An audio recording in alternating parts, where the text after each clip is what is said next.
Hi friends मु सुमन आपण मानक स्वागत जनाऊँगी आमर near YouTube platform Odisha study centre को। आज मैं डिस्कस करवा ओडिया व्याकरण टॉप 20 क्वेश्चन। ये टॉप 20 क्वेश्चन केव एग्जाम हेल्पफुल रहा जो upcoming exam are I ARI हमिन SFS और ICDS सुपरवाइजर बहुत हेल्पफुल रहा हूँ आमर 14 नंबर पार्ट। आगुरी आम 13टी पार्ट अपलोड कर सारीचु। तो जो मैंने वीडियो देखी ना है से वीडियो गुड़ी देखी ना से आमर प्लेलिस्ट सेक्शन रे देखिपारे है। वीडियो जो प्रथम शेष पर्यटन देखूँ है स्किप करूँ नहीं। स्किप कले आपर ही लस हम जहाँ पढ़ेबी आप जापर है। आ देखो कौन वीडियो को फटाफट लाइक कर दिंतु, शेयर कर दिंतु एवं आपणकर कमेंट मतामत दिंतु एवं आम चैनल को सब्सक्राइब कर दिंतु है। चलतु समय नष्ट न करी आज क्वेश्चन सब देखा कौन कौन रही। चलतु देखो आज प्रथम क्वेश्चन कौन रही। अहिंसारु बड़ी धर्म नहीं। गोटे वाक्य दीजिए अहिंसारु बड़ी धर्म नहीं। वाक्यटी अस्थिसूचक कर। अस्थिसूचक माने कौन ये तो पिला बुझी पारे अस्थिसूचक कौन। देखो अस्थिसूचक जहाँ विवृत्ति सूचक से कौन। अस्थिसूचक मान तार माने ठीक रूप से लेख देखो ठीक अस्थि को आण ये बुझ अस्थि। अस्थिसूचक माने किसी मूल रूप से लेख। मूल रूप माने कौन माने तार विवृत्ति सूचक वाक्य लेख। विवृत्ति सूचक वाक्य लिखा है। विवृत्ति सूचक वाक्य लेख बुझेगा। तो विवृत्ति सूचक वाक्यटी कौन देख ये नास्तिवाचक देती अहिंसार बड़ी धर्म नहीं नास्तिवाचक दे दीजिए। तो यहाँ को आम केमती करवा ना यहाँ ठीक यार विवृत्ति सूचक वाक्य हम अहिंसा हूँ परम धर्म। यहाँ हम राइट आंसर अहिंसा परम धर्म बुझेगा। अहिंसा परम धर्म हो राइट आंसर। अहिंसा परी धर्म नहीं यहाँ हम नहीं। अहिंसार बड़ी धर्म कहीं यहाँ भी हम नहीं। अहिंसा ठारू बड़ धर्म नहीं यहाँ भी हम नहीं बुझेगा। तो 1 नंबर होगा राइट आंसर। चलो जी नेक्स्ट नेक्स्ट देखो कौन कही भिन्न जातीय शब्दटी को बाछ माने क्योंटा अलग है अलग शब्दटी को बाछ देछि कौन गोटे सोना देछि रूपा देछि गंगा माटी। तो ये कही कौन ना अलगाटी को बाछा पड़ो अलग क्योंठी। देखो अलग हूँ आमर गंगा अलग हो गंगा गंगा केमती अलग है देखु सोना रूपा माटी गंगा एगुड़िक सब कौन कौन माने गोटे गोटे विशेष्य पद। विशेष्य पदर मुझे जानी अलग ना सोना गोटे वस्तु को बुझाऊँ वस्तु रूपा भी गोटे वस्तु माटी भी गोटे वस्तु। तेन 3टा वस्तुवाचक विशेष्य गंगाटा गोटे गोटे नामवाचक विशेष्य गंगा। तेने 2 नंबर ए होगा राइट आंसर बुझेगा। सॉरी 2 नंबर ए नुह भूल कहीदेनी 2 नंबर सी है राइट आंसर बुझेगा। 2 नंबर सी है गंगा है राइट आंसर। चलो जी नेक्स्ट देखो 3 नंबर कौन कहला नयन शब्दर संधि विच्छेद क्योंठी। नयन शब्द देती तार संधि विच्छेद क्योंठी हम देखु नयनर संधि विच्छेद कौन करले कौन हम देखो मुझे लिखुची नयन है। नयन केमती हम ना ने ने युक्त दंतन आकार ने युक्त अन हम है। ने युक्त अन हो कौन ना नयन बुझीगला। ने युक्त अन कई अच्छी ए तो हेनी नई हेनी बी हेनी सीटा हो दंतन आकार ने युक्त अन 3 नंबर सी हो राइट आंसर। 3 नंबर डी तो हेनी बुझीगला। 3 नंबर सी है राइट आंसर। नयनर ठीक संधि विच्छेद है ने युक्त अन। चलो जी नेक्स्ट देखो 4 नंबर कौन कहला एक जातीय क्रियार परस्पर व्यापृत थी बुझाइले यही समास को कौन कहुए। यहाँ मु आगु भी थर 2 थर कर मत लगुच देखो सी कही एक जातीय क्रिया परस्पर व्यापृत थी बुझाइले माने गोटे माने जमती कहला कौन माने एक जातीय क्रिया परस्पर व्यापृत थी माने गोटे क्रिया रहा पुणी आउ गोटे क्रिया से क्रिया को बारंबार जोटा कि होता कौन कहवा से आम कौन कहवा ना से माने से समास को आम कौन कहवा ना व्यतिहार बहुब्री कहवा कौन 4 नंबर हो व्यतिहार बहुब्री बुझेगा। जमती आगुरी भी कही जो माने कौन ठेंगारे ठेंगारे माड़ जोटा कि ठेंगा ठेंगी एमती गोटे नहीं ना। तो 4 नंबर हो राइट आंसर बुझेगा। चलो जी नेक्स्ट 5 नंबर देखो कौन कहला आनंद शब्दर प्रतिशब्द लेख। आनंद शब्दर प्रतिशब्द कौन हम प्रतिशब्द माने तार आ गोटे अर्थ कौन देखु आनंदर प्रतिशब्द कौन हो विषाद ना विषाद माने तो दुख जोटा कि हेनी। निरानंद माने यार उल्टा हो आनंद निरानंद तार विपरीत शब्द हो यहाँ भी हेनी उल्लास। हाँ आनंदर प्रतिशब्द माने तार आउ गोटे अर्थ हो कौन मतलब सामान अर्थ है उल्लास है तो कौन सी नुहे है तो हेनी तो 5 नंबर सी हो राइट आंसर बुझीला। चलो जी नेक्स्ट देखो 6 नंबर कौन कहला शुद्ध शब्दटी को बाछ आगर भी कही शुद्ध शब्द आसिले कौन करेंगे जे रफ नोट रे थोड़ा लिखिदेवे जेटा लिखे से ही ठीक हम आपंकर ठीक टे आप लिखे जब आप ऑप्शन देखिए करेंगे भूल हो जापर कईटा हटात बुझीला। तो शिक्षयित्री देखिए देखो शिक्षयित्री लिखुची तालवेसर से सी क्षीय अस्तेर हर्षई तरे सतर दीर्घ देखो क्योंटी अच्छी सी तालवेसर से सी ए तो हेनी तालवेसर से बी हो पारे डी हो पारे सी हो पारे क्षीय सब थी शिक्षय सी हेनी क्षीय क्षीयर इ दे देती हेनी तापर हर्षई हम इर हर्षई के बी रे अच्छी देखो तो शिक्षयित्री शुद्ध रक्त हो माने शुद्ध रूप होगा केटा बीटा हो राइट आंसर बुझीला। चलो जी नेक्स्ट नेक्स्ट को जीवा आगु मुझे गोटे छोटिया इनफॉरमेशन दूसरी देखो कौन इनफॉरमेशन आम गोटे टेलीग्राम रे पेड ग्रुप रही से टेलीग्राम रे पेड ग्रुप रे आम आपण को कौन दौचु ना डेली 50 क्वेश्चन प्रैक्टिस दौचु है आ कौन दौचु ना 10 full mock test with solution मान 10टा फॉल मॉक टेस्ट दिखाई तार सॉल्यूशन भी दि जाऊँगी आ लास्ट 6 मंथ करेन्ट अफेयर दिखाई बुझेगा ओडिशा जीके 400 प्लस माने क्वेश्चन दिखाई क्वेश्चन विथ आंसर सब वन लाइनर फॉर्म रे आपण माननकु रिवीजन करने माने बहुत सुविधा हो केमती ना एग्जाम टाइम तो आप सब पढ़ी पारे ना तो एगुड़ी सब फटाफट खाली रिवीजन करेंगे एग्जाम देते जी बुझेगा जीके रे 500 साइंस रे 800 कंप्यूटर रे 300 बुझेगा। तो यार प्राइस केते रही ना 55 रही जो मैंने जॉइन हे हो जातु आ जो मैंने जॉइन होती से मैंने आउ रिलेटिव मानक जन दिंतु बुझेगा। देखो मैंने केमती जॉइन हे ये नंबर दिखाई ना 9692067464 यही नंबर में आपण मैंने फोन पे कि गूगल पे करेंगे नेम आसो तपन कुमार बेहरा बुझेगा। तो यही नंबर में आपण मैंने जो पेमेंट कले तार स्क्रीनशॉट को आपण मैंने यही नंबर में व्हाट्सअप अच्छी व्हाट्सअप पठेदेवे तापर आपण मानक आम जॉइन करदेव बुझेगा। तो ट्राई करूँ जॉइन होगापाई कहीं आउ एग्जाम आसिकले आउ जॉइन हो लाभ कौन बुझेगा जल्दी जल्दी ट्राई करूँ है।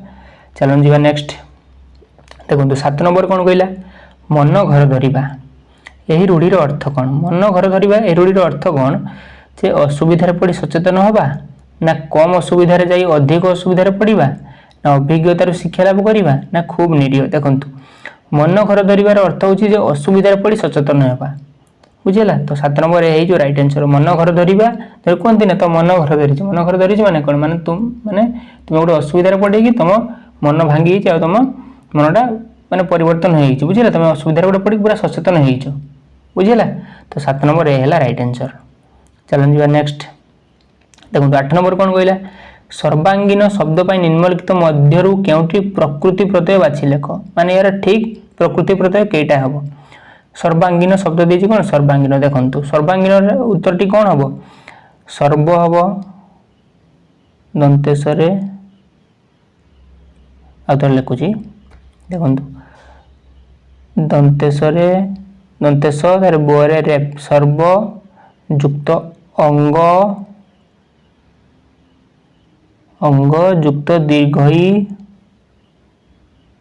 दीर्घई दंतेन है दीर्घई दंतेन हम हर्षई दीर्घई दंतेन देखो दीर्घई दंतेन कौटी अच्छे एटा हम सर्वयुक्त अंग युक्त दीर्घई न है एटा हम सर्वयुक्त अंग है सर्वा ये जो दीर्घईटा ये दीर्घई देखो दीर्घईटा दीर्घई सर्वांगीन बुझेगा। तो आउ सब ऑप्शन नुहे बुझेगा। तो 8 नंबर ये हो राइट आंसर एगुड़ी सब मन रखिए आ प्रैक्टिस करते प्रैक्टिस न करने किसी करें आपण मैंने राइट आंसर टी कौन गला 8 नंबर है राइट आंसर। चलो जी नेक्स्ट 9 नंबर देखो कौन कहला निम्नलिखित वाक्य मान मध्य केउठी एक विस्मयसूचक वाक्य ये जो तले 4टा वाक्य दिखाई 4टारू विस्मयसूचक वाक्य केउटा माने विस्मयसूचक वाक्य माने केम जानिबे विस्मयसूचक वाक्य रे आपण जानिबे एमती गोटे चिन्ह थी विस्मयसूचक चिन्ह थी ए चिन्हटा थी एटा जानिबे विस्मयसूचक वाक्य आ गोटे विस्मयसूचक वाक्य रे आपण मानको गोटे माने जिनिस गोटे आपण मानको एक्सप्रेस कराई थी आपण भावना केमती आपण माने परिप्रकाश करंदी सेटा हला गोटे विस्मयसूचक वाक्य बुझिला। तो देखंतु एटा देखिबा जे तुमे कौन यही कम कर तुमको प्रश्न पचरा तुम्हें कौन ये वाक्य कर प्रश्नसूचक वाक्य एटा विस्मय नुहे तेने एटा भूल हो गला नियो यही चिठीटा डाक बक्स पकई दियो एटा तुमको गोटे आदेश दिगला बुझेगा। तो यहाँ भी नुहे आज की टाण खरा देख आज की टाण खरा केमती ओह आज की टाण खरा मैंने मो भावना को प्रकाश करुँची मुझे भावना को प्रकाश कर मैंने यहाँ विषमसूचक वाक्य ये विषमसूचक चिन्ह भी अच्छी तो 9 नंबर सी है राइट आंसर बुझीला तो डी नुहे है बुझीला कौन 9 नंबर सी है राइट आंसर। चलो जी नेक्स्ट 10 नंबर देखो कौन कहला ओ ठारू औ पर्यंत ध्वनि को क्यों ध्वनि कह जाए ओ ठारू औ एटा मु भाबुची एटा मैं रिपीट हो जाई क्वेश्चन है देखिए देखो एटा मैं आगु करछे देखो ओ ठारू औ पर्यंत ध्वनि को क्यों ध्वनि कह जाए ओ ठारू ओ पर्यंत ध्वनि को आम वर्गीय वर्ण कहबा ना ओ ठारू ओ पर्यंत तो आम स्वर ध्वनि कहबा ना तो बी है जो राइट आंसर बुझेला अवर्गीय नुहे कि व्यंजन नुहे बुझेला आ मन रखिए जे ये जो वर्गीय वर्ण आउ अवर्गीय वर्ण क्यों आसला ये व्यंजन ध्वनि व्यंजन ध्वनि को दुई भाग में विभक्त होती गोटे वर्गीय ध्वनि आ गोटे अवर्गीय ध्वनि मन रखिए एटा भी प्रश्न आसी पारे है तो अठारू औ पर्यंत ध्वनि को आम क्यों ध्वनि कहबा जे स्वर ध्वनि कहबा बुझेला तो 10 नंबर बी है राइट आंसर। चलो जी नेक्स्ट देखो 11 नंबर कौन कहला मु चाहूची तार मंगल हेउ बुझेला मु चाहूची तार मंगल हेउ वाक्यटी को विस्मयसूचक वाक्य प्रकाश कले कौन हम ए वाक्यटी को आम विस्मयसूचक प्रकाश करवा पुणी विस्मयसूचक करवा देखो मु चाहूची कौन मंगल हो एटा तो माने प्रश्न करा बुझेला एटा नुहे मु पुणी तांकर अमंगल चाहूची ए देखो एटी भी माने दे देछि कौन गोटे विस्मयसूचक वाक्य दे देछि आ गोटे कहि देछि देखो मु पुणी तांकर अमंगल चाहूची माने मो भावना मु प्रकाश करूछि ताने 11 नंबर बी है राइट आंसर एटा गोटे हिजो विस्मयसूचक वाक्य बुझेला तांकर अमंगल कथा मु भाभी पारिबिनी एटा नुहे बुझेला 11 नंबर सी नुहे कि डी नुहे बुझेला तो 11 नंबर बी है जो राइट आंसर। चलो जी नेक्स्ट देखो 12 नंबर कौन कहला भिन्न जातीय शब्दटी को बाछ एमानक मध्यरु केउटी भिन्न शब्द देखो पहाड़ गोटे शब्द देला पर्वत मेघासन आउ अट भी देखो पहाड़ पहाड़ आम क्या कहू पर्वत को कहू पर्वत जी अट भी सही बुझेला तो मेघासन है नुहे मेघासन अलग बुझेला तो ए बी सी माने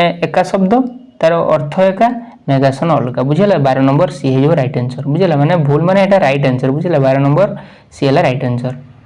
चलो जी नेक्स्ट 13 नंबर देखो कौन कहला तद्धित शब्दर संधि विच्छेद कौन हम है देखु तद्धित शब्दर संधि विच्छेद कले कौन हम ना देखु तत्युक्त हित एटा हम राइट आंसर तद्धित है तत्युक्त हित तद्धित बुझेला तद्युक्त हित नुहे बुझेला किंतु गोटे गोटे बही रही तद्युक्त हित बुझेला तो आपण मैंने चेष्टा करेंगे तद्युक्त हित तार मूल एटा एटा तद्युक्त हित जदि तद्युक्त हित माने गोटे वाक्य न रोचे आउ अलग रहा आप ग्रेस मार्क मिल जदि तद्युक्त हित ना जदि एटा अच्छी तो एटा मारे बुझेला एटा भी किसी भूल नुहे बुझेला किंतु एटा एठी भूल तद्युक्त हित एटा भूल हम बुझेला तो राइट आंसर हम कौन 13 नंबर हो तद्युक्त हित बुझेला तद्धित हम तद्युक्त हित तयुक्त हित नुहे कि त्रुयुक्त हित नुहे बुझेला 13 नंबर हो राइट आंसर मन रखिए सब एटा। चलो जी नेक्स्ट देखो 14 नंबर कौन कहला आम समास वाक्य क्या कहू समास वाक्यटा आम क्या कह जाए बुझे देखो ए कौन देती जो वाक्य अधिक सिद्धिर संभावना थाए कि ना जो पद विन्यास को विरति चिन्ह श्रृंखलित करा जाए ना विरति चिन्ह माने कौन माने कमा पुण्यछ देकी आम श्रृंखलित सजई था ना एटा भी नुहे जो वाक्यर समासर अवकाश न थाए अवकाश माने किसी अर्थ न थाए ना जो विस्तृत उक्ति को समास संक्षिप्त कर माने गोटे बड़ वाक्य को आम छोट करदे से कौन गोटे समास वाक्य बुझेला जदि मुझे कहमी समास वाक्य देखु सिंह चिन्हित आसन कौन हम सिंहासन हम ना हेन सिंह चिन्हित आसन हम सिंहासन ताने ये जो सिंहासन है कौन ना गोटे समास वाक्य बुझेला ताने सेटा को हम समास पद करदे आ सिंह चिन्हित आसन से कौन ना गोटे समास वाक्य से आम छुटिया करदेलु बुझेला सिंहासन हो गला तो 14 नंबर डी है राइट आंसर। चलो जी नेक्स्ट देखो 15 नंबर कौन कहला ये जो दे दी अकस्मात यार प्रतिशब्द लेख प्रतिशब्द माने कौन माने तार आ गोटे अर्थ बुझेला विपरीत शब्द नुहे प्रतिशब्द माने ताहारी भली आ गोटे शब्द बाछ माने ताहारी अर्थ बुझतु अकस्मात देखो अकस्मात प्रतिशब्द कौन हम अचानक सॉरी अचानक हम है अचानक ठीक अच्छी दैबात भी ठीक अच्छी सहसा भी ठीक अच्छे तो समस्त ठीक हो बुझेला अचानक दैबात सहसा ये ठीक हम कईटा ना सब गुड़ाक ठीक बुझीला। तो 15 नंबर राइट आंसर हम डी। चलो जी नेक्स्ट 16 नंबर देखो कौन कहला भगवान चक्षुहीन को डैश कले शून्य स्थान पूरण कर। ये शून्य स्थान को आपण पूरण करेंगे। देखो कौन कहला जे भगवान चक्षुहीन को मान जो मान चक्षु ना माने आखि ना चक्षु माने कौन आखि ना भगवान कौन कले ना कौन कले यार देखिए आयुष्मान कले। देखो जो मान चक्षु ना से आयुष्मान कर लाभ कौन आयुष्मान माने आयुष बहुत करदे से धर जो 70 वर्ष बची था से कहले तुम 90 वर्ष बंच यहाँ हम कि ना आपण मैंने प्रश्न पढ़ी भी बुझीपारे मैंने अर्थ नहीं बुझी बसई पारे। देखो आयुष्मान हेनी जो मान चक्षु ना से चक्षुष्मान कले मैंने चक्षु देले बुझीला। तो 16 नंबर बी है राइट आंसर है। तो 16 नंबर ज्ञान देवेन कि बल देवेन बुझीला। तो जो मान चक्षु ना चक्षु देले भगवान है 16 नंबर बी है राइट आंसर। चलो जी नेक्स्ट 17 नंबर देखो कौन कहला निम्मुक्त मध्य क्योंकि ठीक शब्द माने शुद्ध शब्द बाछ शुश्रूषा देती पुणी शुश्रूषा से शुश्रूषा को आगे थोड़ा लिखिदेवे मुझे लिखुची देखु तालबेसर शोषु तालबेसर र स्वतर दीर्घ मुद्रणस्वर आकार सा शुश्रूषा बुझीला।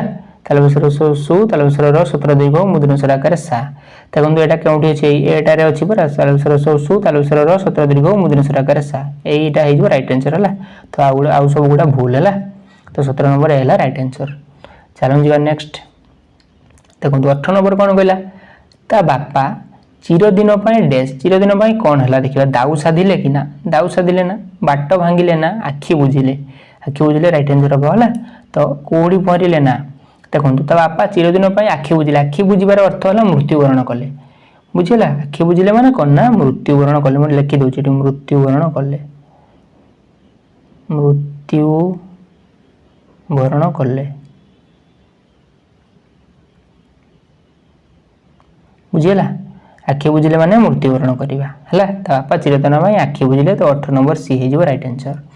चलो जी नेक्स्ट 19 नंबर देखो कौन कहला निम्नलिखित पद्यरू केउटी सॉरी निम्नलिखित मध्यरू केउटी एक क्रियाहीन रूढ़ ये रूढ़ी हम है क्रियाहीन रूढ़ी एम मध्यरू केटा गोटे क्रियाहीन रूढ़ी। देख कौन कहला कपाल खुलिबा ना पवन परी धाइबा ना अंधर लौड़ी ना उपरोक्त सब है गोटे क्रियाहीन रूढ़ी। देखो क्रियाहीन रूढ़ी आम क्या कहवा ना जो रूढ़ी माने क्रिया न थाई माने किसी क्रिया कार्य हो से गोटे क्रियाहीन रूढ़ी। किंतु क्रियाहीन रूढ़ी देखो आगे केमी बाछा देखो कपाल खोलिबा गोटे क्रिया देती तो यहाँ गोटे क्रियायुक्त रूढ़ी हो क्रियायुक्त रूढ़ी। तारे पवन परी धाइबा माने दौड़ुची दौड़ा माने गोटे गोटे क्रिया देती तो यहाँ गोटे क्रियायुक्त रूढ़ी। अंधर लौड़ी एत रखुची क्रिया ही ना तो क्रिया ना माने क्रियाहीन रूढ़ी है। तो 19 नंबर सी है राइट आंसर बुझेगा। आउ थे कहीदे 19 नंबर सी है राइट आंसर है। यहाँ गोटे क्रियाहीन रूढ़ी मन रखिए 19 नंबर सी। चलो जी नेक्स्ट 20 नंबर देखो कौन कहला देखो ये जो रूढ़ी देती यार कौन कही अर्थ कौन देखो वृथा स्वप्न यही अर्थ प्रकाश करुवा रूढ़ीटीर अर्थ कौन देखो वृथा स्वप्नर अर्थ कौन जे वृथा स्वप्न माने दिवा स्वप्न माने दिन स्वप्न देखा ना वृथा स्वप्न माने अलणा कथा कहवा माने मूल्यहीन कथा कहवा ना। वृथा स्वप्न माने आकाश कुसुम कौन हम आकाश कुसुम वृथा स्वप्न माने आकाश कुसुम 20 नंबर सी हो राइट आंसर है। वृथा स्वप्न माने ऊपर ठाउरिया नुहे है ताने वृथा स्वप्न माने सी है राइट आंसर आकाश कुसुम है। चलो जी नेक्स्ट देखो ये क्वेश्चन टी मुझे होमवर्क दूसरी आज आम कही 20 क्वेश्चन आम डिस्कसन कलु है। आ 20 क्वेश्चन रु कहार केते रहिला कमेंट बॉक्स रे कमेंट करी जणाइबे। देखो प्रश्नटी कौन रही आपण मानक पई है या राइट आंसर मते कमेंट बॉक्स रे कमेंट करी जणाइबे बुझेला। देखो मु प्रश्नटी आपण मानक बुझे दूची कौन कहला खांटी घी रे मिष्टान्न होईची कहला कौन ना खांटी घी रे मिष्टान्न होईची मिठाटा पूरा खांटी घी रे तैयारी होईची। देखो खांटी शब्दर विपरीत शब्द कौन हम आ खांटी शब्दर अर्थ मुझे कहबी खांटी शब्दर अर्थ कहने तो आपण तार विपरीत शब्द जाने बुझेगा। कहला खांटी शब्दर विपरीत शब्द कौन कुह खांटी शब्दर विपरीत शब्द शुद्ध हम ना भेजाल ना विशुद्ध ना मान मध्य केउटी नुहे। तो यार राइट आंसर टी मते कमेंट बॉक्स रे कमेंट करी जणाइबे है। तो ए सेशन टी आपण मानकू केमती लागिला मते कमेंट बॉक्स रे कमेंट करी जणाइबे। मु आशा करूची मोर वीडियोटी आपण मानकू बहुत भल लागिथिबो यदि भल लगी तो ये भिडटी को आपण मानक सांगों सहित कि रिलेटिव्स सहित शेयर कर दिंतु एवं ଆଉ ଅପେକ୍ଷାରେ ଥାନ୍ତୁ ଆମ ଭିଡ଼ିଓ କେତେବେଳେ ଆସିବ ହେଲା। ଆଜି ପାଇଁ ଏଇଠି ରଖୁଛି ଭିଡ଼ିଓଟିକୁ। Thank you for watching this video.